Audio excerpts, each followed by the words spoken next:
Acne पे garlic लगा लेते हैं या फिर टूथपेस्ट लगा लेते हैं, तो इससे बर्न लाइक रिएक्शन हो सकता है जो कि बहुत ही खतरनाक पिगमेंटेशन छोड़ देता है और इस पिगमेंटेशन को ठीक करने में काफ़ी वक्त लग जाता है। विंटर्स में हमारी स्किन काफ़ी ड्राई हो जाती है। क्या आपको लगता है कि मॉइस्चराइज़र काफ़ी है या फिर हमें कुछ और भी यूज़ करना चाहिए for extra moisturisation? Apart from applying moisturiser, आप कब मॉइस्चराइज़र अप्लाई कर रहे हैं और कैसे मॉइस्चराइज़र अप्लाई कर रहे हैं वो भी बहुत इंपॉर्टेंट है। आजकल हेयर फॉल बहुत कॉमन है, स्ट्रेस की वजह से, मेनली पोल्यूशन की वजह से भी।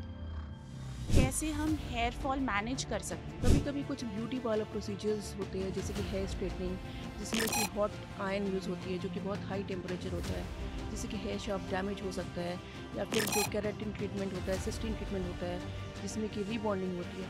One golden piece of advice क्या होगा? See the most important thing I would say, तो मैं अपने सब पेशेंट को बोलती हूँ कि चाहे आप और कुछ भी नहीं लगाए फेस में, it also prevent skin cancer.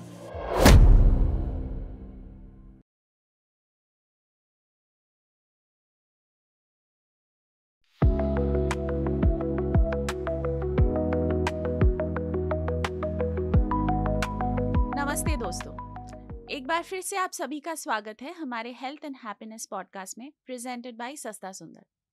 आज का हमारा टॉपिक है स्किन केयर, जो कि काफ़ी इंटरेस्टिंग है क्योंकि आजकल लोगों में स्किन केयर को लेकर कॉन्शियसनेस काफ़ी बढ़ गया है।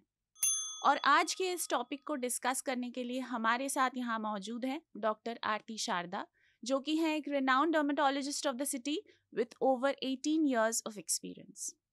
Welcome to our podcast doctor Aarti Sharda. Thank you for having me here. Ma'am, हम आज का डिस्कशन शुरू करते हैं मेकअप रिमूवल को लेकर। आपको पता ही है आजकल मेकअप करना हम सबको बहुत पसंद है। हम मेकअप तो कर लेते हैं लेकिन removal is a task for us. बहुत लोग बिना मेकअप रिमूव किए ही रात को सो जाते हैं। आपका इस बारे में क्या कहना है? आइडियली अगर आप रेगुलरली मेकअप करते हैं, you should follow a double cleansing method. तो डबल क्लेंजिंग मेथड में क्या होता है कि फर्स्ट स्टेप में you either use micellar water और you can use a cleansing balm और coconut oil depending on your skin type. If you have oily skin, then you can use micellar water, and if you have dry skin you can use coconut oil or a cleansing balm. और second step में we use either a water or a फेमिंग face wash. सो अगर आप makeup को regularly remove नहीं करते तो your pores can get clogged and you can get pimple breakouts. So basically removing makeup at night is very important. रात को makeup remove किए ही सोना चाहिए। Yes, absolutely. जी। कभी कदार once in a blue moon अगर आप बहुत थके हैं हम्म। या फिर आप मेकअप नहीं रिमूव करते, it's okay, but regularly you should remove your makeup before going to bed. जी, कभी कभी हो सकता है हम बिना रिमूव किए सो गए, फिर भी ठीक है, लेकिन अगर रेगुलरली मेकअप कर रहे हैं तो रिमूव करना is of utmost importance. Absolutely. जी, thank you so much. Ma'am, एक चीज़ बताइए, विंटर्स में हमारी स्किन काफ़ी ड्राई हो जाती है, तो यूजुअली हम लोग सिर्फ मॉइस्चराइज़र ही यूज़ करते हैं विंटर में। क्या आपको लगता है कि मॉइस्चराइज़र काफ़ी है या फिर हमें कुछ और भी यूज़ करना चाहिए for extra moisturisation? See, dry skin के लिए you need to use a moisturiser. Your moisturiser need not be a fancy moisturiser. आप एक बेसिक मॉइस्चराइज़र भी यूज़ कर सकते हैं। लेकिन अगर आपकी स्किन बहुत ड्राई है, then you should use a thick moisturiser with ceramides which is a lipid which helps in improving the skin barrier. अब अपार्ट फ्रॉम अप्लाइंग मॉइस्चराइज़र, आप कब मॉइस्चराइज़र अप्लाई कर रहे हैं और कैसे मॉइस्चराइज़र अप्लाई कर रहे हैं वो भी बहुत इंपॉर्टेंट है। So moisturiser should be applied immediately after taking bath. When आपकी स्किन थोड़ी सी नम नम हो या फिर डैम्प हो, तब आपको मॉइस्चराइज़र यूज़ करना चाहिए to seal in the moisture. Okay, and the bathing time is also important. The ideal bathing time should be 5 to 10 minutes। अगर आप उससे ज़्यादा शावर में रहते हैं तो उससे भी आपकी स्किन ड्राई हो सकती है, so that should be avoided. And even the temperature of water is important, so the water should not be either too hot or too cold. आपको गुनगुने पानी से नहाना चाहिए। एंड अदर देन मॉइस्चराइजर, जैसे कि हम लोग बाथ सोप्स यूज़ करते हैं, so you should use syndet bars और syndet body washes, so that maintains the pH of the skin, so आपकी स्किन ड्राई नहीं होती। And apart from that, of course you need to drink lots of water. Thank you for explaining that ma'am. तो जैसा कि आपने बोला, सिर्फ moisturise करना इम्पोर्टेंट नहीं होता है, कब मॉइस्चराइज करना है, कितना मॉइस्चराइज करना है, कब तक नहाना है, कैसे पानी में नहाना है, सारा कुछ ही इम्पोर्टेंट है, तो सब चीज़ का ख्याल रखना है हमें। मैम, जैसे कि फेस का स्किन केयर तो हम कर ही लेते हैं, लेकिन बहुत लोग स्कैल्प का स्किन केयर नहीं करते हैं। बहुत लोगों को पता भी नहीं होता है कि स्कैल्प का भी उतना ही ध्यान रखना चाहिए जितना फेस के स्किन का। तो स्कैल्प का स्किन केयर हमें कैसे करना चाहिए? See, a clean scalp is healthy scalp. So it depends on person to person. अगर आपका स्कैल्प बहुत ऑयली है, या फिर आप बहुत आउटडोर एक्टिविटीज़ में इन्वॉल्व है, या अगर आप बहुत स्वेट करते हो या फिर कोई स्पोर्ट खेलते हो, then you need to wash your scalp more frequently. और अगर आपका स्कैल्प बहुत ऑयली नहीं है, आप आउटडोर एक्टिविटी में इन्वॉल्व नहीं हो, आप मेनली इंडोर्स ही रहते हो, then you can wash your scalp less frequently. And after shampooing you can use a conditioner to decrease the frizz and dryness of hair. Okay, so कब wash करना है वो भी इम्पोर्टेंट है। कैसा स्कैल्प है आपका, ड्राई है या ऑयली है, उसके ऊपर भी डिपेंड करना है कि आपको कितना फ्रीक्वेंटली हेयर वॉश करना है। Yes. जी, तो सिंस हम लोग हेयर फॉल का बात कर ही रहे हैं, बहुत आजकल हेयर फॉल बहुत कॉमन है, स्ट्रेस की वजह से, मेनली पोल्यूशन की वजह से भी। आपका हेयर फॉल को लेकर क्या कहना है? कैसे हम हेयर फॉल मैनेज कर सकते हैं? हेयर फॉल के बहुत सारे कारण हो सकते हैं। First of all, hair fall का सबसे मेन कारण है न्यूट्रिशनल डेफिशिएंसी। तो अनीमिया इंडियंस में बहुत कॉमन है। तो anaemia is a very common cause of hair fall. Other than that, vitamin B12 deficiency या विटामिन D3 डेफिशिएंसी होने से भी हेयर फॉल होता है। हेयर फॉल हार्मोनल इशू से भी हो सकता है। अगर आपका थायराइड ओवर एक्टिव है या अंडर एक्टिव है, या आपको पॉलीसिस्टिक ओवेरियन डिजीज़ है जो कि बहुत कॉमन है आजकल के फीमेल्स में, उसके कारण भी हेयर फॉल्स हो सकता है। अगर आपका बॉडी कोई भी स्ट्रेस से गुजर रहा है, अब अगर आपको कोई इलनेस हुई है, जैसे कि डेंगू हुआ है या फिर टाइफाइड हुआ है या फिर मलेरिया हुआ है, या फिर आपकी बॉडी कोई सर्जरी अंडरगो की है, तो उसके बाद भी बहुत हेयर फॉल हो सकता है। And of course hair fall is also genetic. So you need to rule out कि क्या कारण से हेयर फॉल हो रहा है। कभी कभी कुछ ब्यूटी पार्लर प्रोसीजर्स होते हैं, जैसे कि हेयर स्ट्रेटनिंग, जिसमें कि हॉट आयन यूज़ होती है जो कि बहुत हाई टेम्परेचर होता है, जिससे कि हेयर शाफ्ट डैमेज हो सकता है। या फिर जो केराटिन ट्रीटमेंट होता है, सिस्टीन ट्रीटमेंट होता है, जिसमें कि रीबॉन्डिंग होती है, तो उस ट्रीटमेंट से भी हेयर फॉल हो सकता है। तो हेयर फॉल का कारण सिर्फ पोल्यूशन एंड स्ट्रेस ही नहीं है। जैसा कि आपने कहा, जेनेटिक्स भी हो सकता है, या फिर कोई दूसरा मेडिकल अंडरलाइंग कंडीशन भी हो सकता है, या फिर कोई न्यूट्रिएंट डिफिशिएंसी भी हो सकता है। Yes, hair जी, fall can have multiple causes, जी, so everything needs to be ruled out. जी, जी। ओके। मैम, बहुत लोग घर पे फेशियल मास्क्स बनाते हैं, होममेड फेशियल मास्क्स, और वो यूज़ भी करते हैं काफ़ी फ्रीक्वेंटली। आपको फेशियल मास्क्स घर पे किसी भी प्रोडक्ट से बना के यूज़ करना चाहिए या नहीं? क्योंकि आजकल तो मार्केट में बहुत सारे रेडीमेड मास्क्स भी अवेलेबल हैं, लेकिन होममेड रेमेडीज़ पे लोग काफ़ी विश्वास करते हैं rather than using market available face masks। तो आपको इसके बारे में क्या कहना है? देखिए, if you use Honey, Honey में मॉइस्चराइजिंग प्रॉपर्टीज़ है। If you use aloe vera, aloe vera is again moisturising. You can use बेसन, यू कैन यूज़ मुल्तानी मिट्टी, because they draw the oiliness from the skin. So oily skin के लिए अच्छा है। आप दही यूज़ कर सकते हैं, आप मिल्क यूज़ कर सकते हैं, बिकॉज इनमें लैक्टिक एसिड है, जिसमें कि कुछ स्किन लाइटनिंग प्रॉपर्टीज़ होती है। आप हल्दी यूज़ कर सकते हैं, because haldi, as you know, is an antiseptic. So you can use all these, but you can't expect कि बहुत ड्रामेटिक स्किन में चेंज होगा ये प्रोडक्ट्स यूज़ करने से, ये इंग्रेडिएंट्स यूज़ करने से, बिकॉज जो एक्टिव इंग्रेडिएंट्स है ये इन होम रेमेडीज़ में काफ़ी कम होता है। सो ऐसा देखा गया है कि बहुत सारे पेशेंट हमारे पास आते हैं जो कि एक्ने पे गार्लिक लगा लेते हैं या फिर टूथपेस्ट लगा लेते हैं, तो इससे बर्न एक रिएक्शन हो सकता है जो कि बहुत ही खतरनाक पिगमेंटेशन छोड़ देता है, और इस पिगमेंटेशन को ठीक करने में काफ़ी वक्त लग जाता है। तो you have to be careful when you are choosing your do it yourself home packs. Okay, तो होम पैक्स यूज़ तो कर सकते हैं, लेकिन इंग्रेडिएंट का ख्याल रखना है। कौन सा इंग्रेडिएंट यूज़ कर सकते हैं, कौन सा नहीं कर सकते। कुछ कुछ इंग्रेडिएंट्स हार्मफुल भी हो सकते हैं yes, of rather course. Than being helpful. या जैसे कि आपकी जी, अगर स्किन बहुत ड्राई है जी, and then you are applying multani mitti, तो that can irritate your skin. Right. Ma'am, हम हेयर सीरम्स के बारे में आजकल काफ़ी सुनने लगे हैं। हेयर ऑयल्स तो हमेशा से ही पता है हम लोगों को हेयर ऑयल्स के बारे में। तो ये हेयर सीरम और हेयर ऑयल में फ़र्क क्या है? कौन सा कब यूज़ करना चाहिए और कौन सा कैसे यूज़ करना चाहिए? ओके, सो हेयर सीरम जो होता है वो लाइट वेट होता है, वो एक सिलिकॉन बेस में होता है। तो अगर आपके हेयर्स ड्राई है, फ्रिजी है, you can apply your hair serum. So hair serum इधर आप ड्राई बाल में लगा सकते हैं या इवन डैम्प हेयर में लगाया जा सकता है। तो basically if you apply hair serum your hair becomes shiny, manageable, bouncy और इजीली कोम्बेबल। अब हेयर ऑयल का बेसिक काम है nourishment. So hair oil ideally हम लोग एडवाइस करते हैं कि आप शैम्पू करने के 2 घंटे पहले हेयर ऑयल लगाइए। और एज पर medical evidence coconut oil is the best oil for your hairs. सो अगर आप एक्सपेक्ट कर रहे हो कि हेयर ऑयल से आपका हेयर ग्रोथ होता है, तो हेयर ऑयल से हेयर ग्रोथ नहीं होता। Hair oil is just for conditioning. और आजकल और भी ऑयल्स आए जैसे कि रोजमेरी ऑयल या फिर argan oil, they are also showing some evidence for improving the hair texture. तो आप कहना चाहती हैं कि हेयर ऑयल और हेयर सीरम दोनों ही इम्पॉर्टेंट है?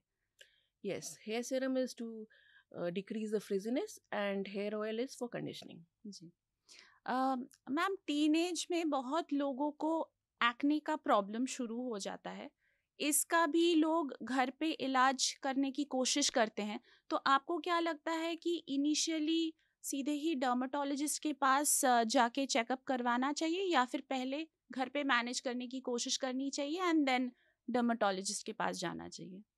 सी टीनेज में क्या होता है, there is a change in hormones, right? So उसके कारण क्या होता है कि यू कैन गेट एक्ने। तो अगर आपके एक या दो एक्ने हैं तो you can follow basic skin care regimen. तो अगर एक्ने चला जाता है, well and good.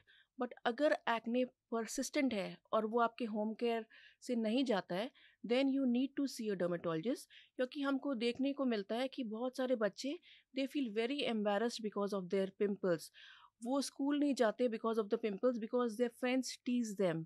They feel depressed, they feel lonely. So उनकी क्वालिटी ऑफ लाइफ बहुत ख़राब हो जाती है। तो then it is prudent that the parents should take the child to a dermatologist and get it treated so that the child can have a normal life. और ऐसा भी देखा गया है कि अगर एक्ने बहुत परसिस्टेंट हो, देन एक्ने के leave behind a lot of scarring and it is far more difficult to treat scars. तो उससे बेहतर है कि हम एक्ने ट्रीट कर लें ताकि स्कार नहीं हो। और आजकल ये भी देखा गया है कि acne is not a disease only of the teenagers. Acne adults में भी देखा गया है। So even at 30 years 40 years patients come with acne.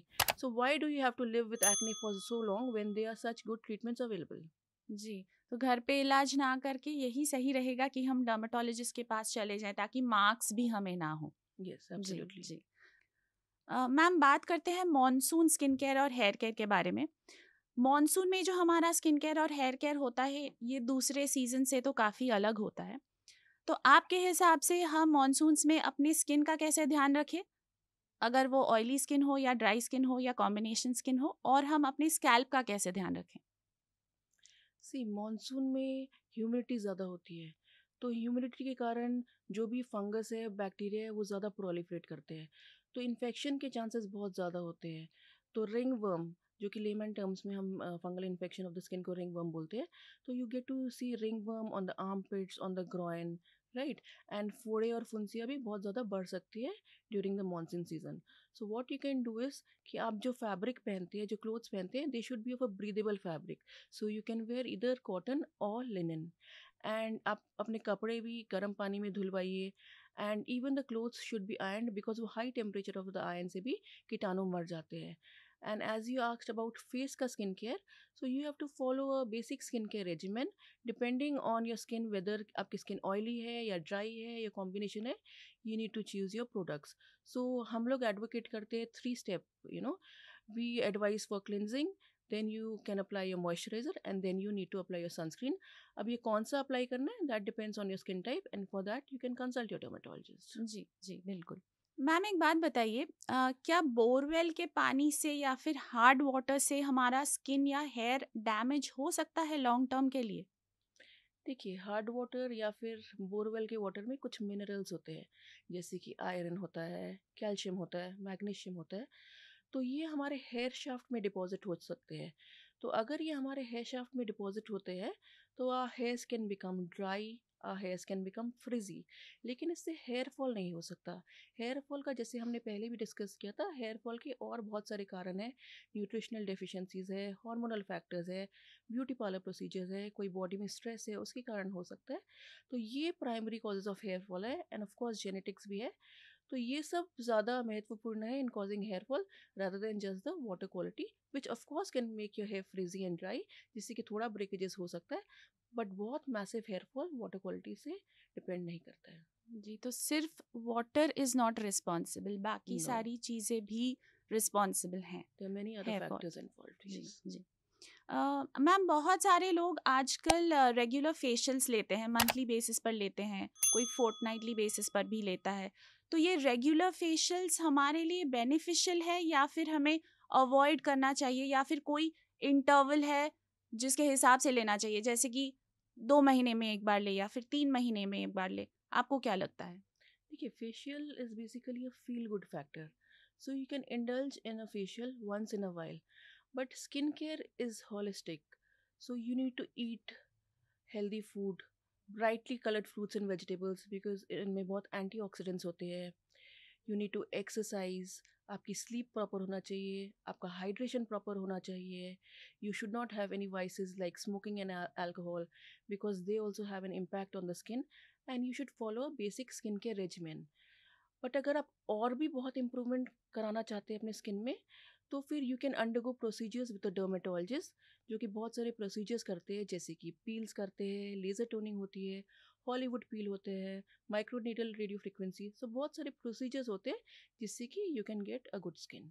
जी, तो सिर्फ फेशियल से हमें एक अच्छी स्किन नहीं मिल सकती है, हमें regular skin care is important, और अगर ज़्यादा लग्जरी ट्रीटमेंट चाहिए तो हम फेशियल्स ले सकते हैं. Facial is basically a feel good factor, जी and it doesn't have much role for improvement of the skin. जी जी. मैम, हमने तो स्किन और हेयर केयर के बारे में बहुत सारी बातें की. जो सबसे इम्पॉर्टेंट चीज़ मैं अभी आपसे पूछना चाहूँगी वो ये है कि आपके हिसाब से one golden piece of advice क्या होगा हमारे व्यूअर्स के लिए, ताकि वो अपने स्किन का और हेयर का एवरीडे बेसिस पे एक अच्छा रिजीम से ध्यान रख सकते हैं? See, the most important thing I would say is applying a sunscreen. So मैं अपनी सब पेशेंट के बोलती हूँ कि चाहे आप और कुछ भी नहीं लगाए फेस में, आप सनस्क्रीन ज़रूर लगाइए, बिकॉज सनस्क्रीन हमारे स्किन को प्रोटेक्ट करता है from the harmful UV rays. So उससे एजिंग बहुत जल्दी नहीं होती, पिगमेंटेशन नहीं होता. And as you know, skin cancer is the most common cancer in the world, तो it also prevents skin cancer. So you have to absolutely apply a sunscreen, और other than applying a sunscreen, use a good cleanser and even moisturise your skin. अगर आपकी oily skin है फिर भी आप skin को moisturise कीजिए. Doctor, इतने आसान शब्दों में हमारे व्यूअर्स को स्किन केयर और हेयर केयर के बारे में समझाने के लिए thank you very much. Thank you very much for being here on our podcast. Thank you to our viewers for watching our podcast. अगर स्किन और हेयर को लेकर आपके पास कोई भी सवाल है, आप हमें लिख कर भेज सकते हैं. लिखने के लिए आप हमें ईमेल कर सकते हैं to podcast@sastasundar.com, या फिर आप हमारे कमेंट बॉक्स में कमेंट भी कर सकते हैं. Do like, share and subscribe to Sasta Sundar's YouTube channel. Do download the Sasta Sundar app. वहाँ पर आपको मिलते हैं 100% genuine medicines, 18% discount and a free home delivery. Thank you for watching our podcast. We will see you in our next one.